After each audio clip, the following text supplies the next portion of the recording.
Malika seorang single parent. Satu anak. Punya anak namanya Anas.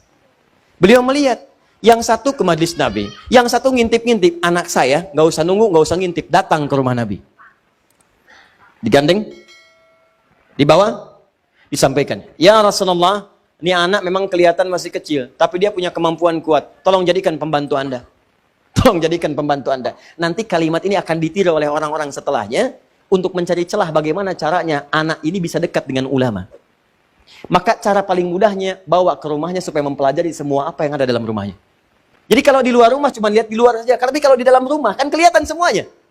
Bagaimana saat akan tidurnya, bagaimana saat makannya, bagaimana saat minumnya dan sebagainya. Maka Nabi tersenyum, beliau tahu. Kata ibunya ini, kata Malika, ambil anak saya sebagai pembantu. Nabi tahu. Ini paling pengen belajar.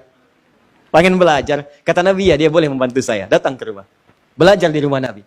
Setelah Nabi wafat, membantu Nabi wafat, maka setelah wafat itu ditanya, "Hei Anas, selama kamu membantu Nabi, apa kalimat yang paling sering didengar dari Nabi?" Kata Anas, tahukah kalian, selama saya membantu Rasulullah, hanya satu kalimat yang sering saya dengar dari Nabi. Ya Anas, madza akhdumuka? Anas, apa yang bisa saya bantu? Rasulullah SAW. Anas, apa yang bisa saya bantu? Oh, kalau ada pembantu begitu enak banget ya, Pak. Datang ke rumah, saya pengen jadi pembantu. Apa yang bisa saya bantu? Wah, karena semua dikerjain sendiri. Piring, selesai makan, bisa cuci.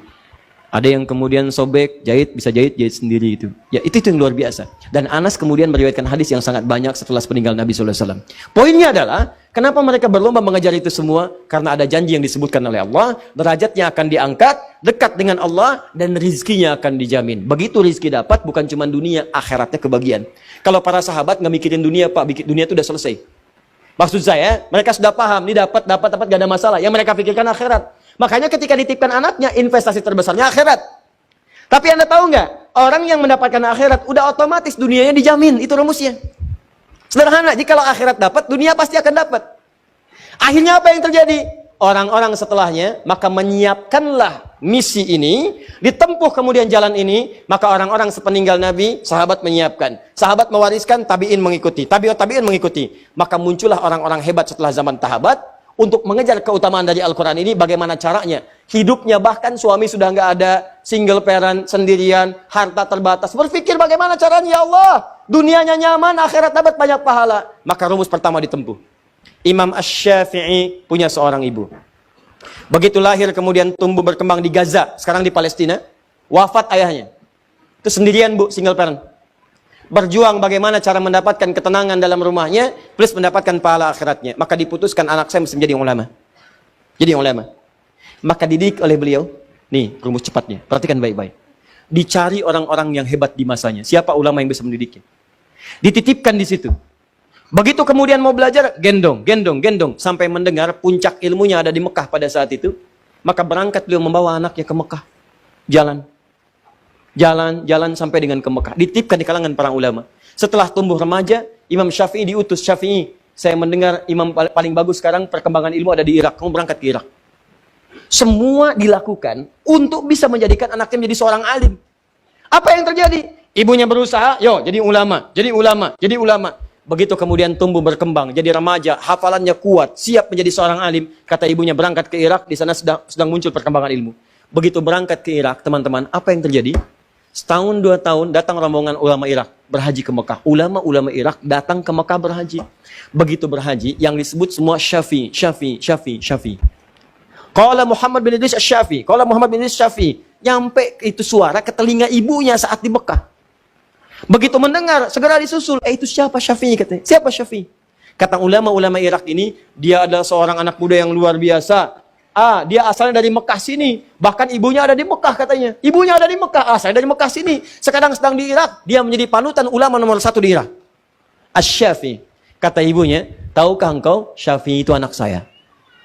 Tahukah engkau Asy-Syafi'i anak saya? Begitu tahu Syafi'i anak, Masya Allah anak ibu. Langsung ibunya dihormati. Langsung dimuliakan macam-macam. Perhatikan. Syafi'i yang berhasil, ibunya. Tolong kalau kamu kembali ke Irak, sampaikan pada Asy-Syafi'i, dia telah saya izinkan kembali ke sini. Padahal waktu berangkat ke Irak, tadi sebelum saya sebutkan, padahal waktu berangkat, kata ibunya, Syafi'i, kamu belajar ilmu ke Irak, gak usah pulang ke sini, gak usah pulang. Kamu belajar ilmu ke Irak, gak usah pulang. Saking pengennya anak jadi ulama, gak usah pulang, kata ibunya. Kesana aja. Begitu sudah mendengar Syafi'i jadi ulama, kata ibunya kepada ulama Irak, katakan pada Syafi'i, dia boleh pulang sekarang. Pada kalimat awalnya, gak usah pulang. Bahkan ada riwayat mengatakan, nanti aja ketemunya di surga di akhirat. Berangkat aja, nanti ketemu di surga di akhirat. Begitu mendengar anaknya sudah jadi ulama, silakan pulang. Begitu disampaikan kepada Asy-Syafi'i di Irak, senangnya luar biasa. Kata Asy-Syafi'i, saya akan pulang. Begitu tahu akan pulang, mendengar guru besar akan pulang, semua orang-orang Irak itu menyiapkan bekal untuk Asy-Syafi'i. Ada yang ngasih unta, ngasih makanan, ngasih ini bekal, sampai terkumpul 100 ekor unta. Plus dengan isinya. Bayangkan, Asy-Syafi'i nggak pernah tercatat. Asy-Syafi'i pernah kerja di perusahaan A. Asy-Syafi'i pernah berdagang. Asy-Syafi'i pernah bisnis. Disiapkan jadi ulama, begitu mau pulang ke Mekah, semua perangkatnya disiapkan langsung. Allah turunkan. Semua orang ngasih. Berangkat. Kitabnya kemudian dibawa di tangannya, naik beliau ke untanya, 100 ekor unta ngikutin plus dengan murid-muridnya. Begitu sampai di gerbang Mekah belum sampai ke Mekah, kan ada batas haram ya? Ada batas haram. Begitu sampai di batas itu, beliau mengutus santrinya, tolong berikan kabar kepada ibu, saya sudah dekat, saya akan datang. Ini sunnah ya, ingat ini sunnah. Sunnah kalau anda ingin berkunjung pada siapapun, kabari dulu. Kabari supaya dia siap-siap, jangan bikin kejutan. Justru kejutan itu dalam Islam nggak diperkenankan.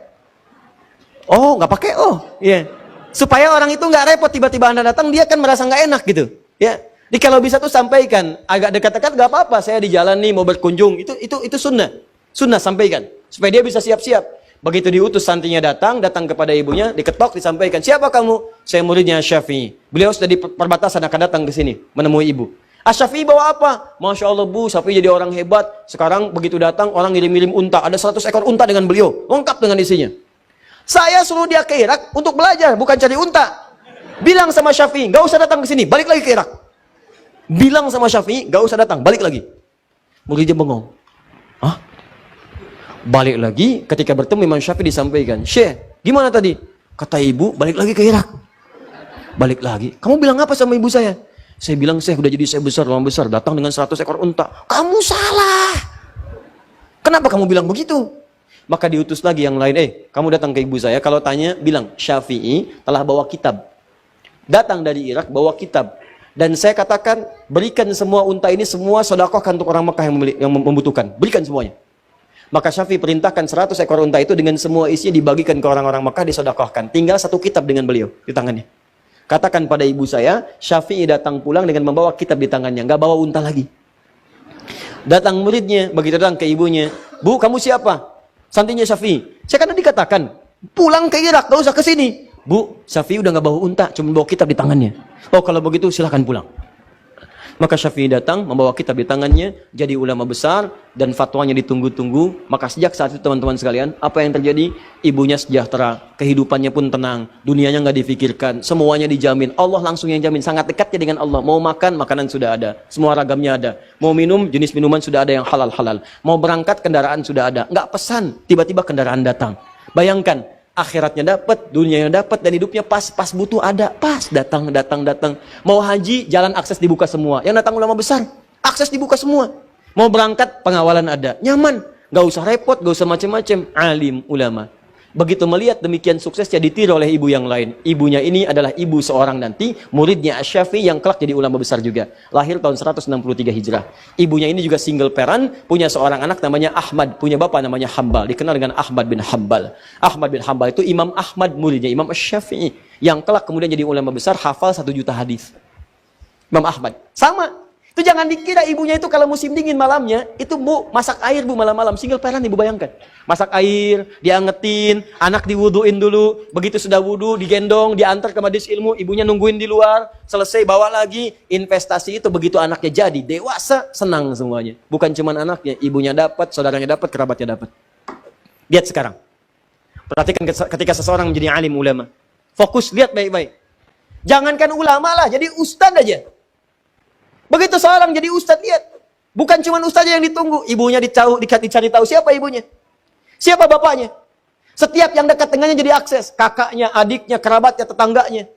Setiap bahkan yang nggak ingat, jadi ingat sekarang. Oh, saya pernah sekelas dengan dia di SD. Saya pernah sekelas dengan dia di SMP. saya pernah tetangga dia, saya pernah gini dia, dan sebagainya. Padahal sebelum jadi ustadz belum tentu kenal. Semua itu bisa terbuka.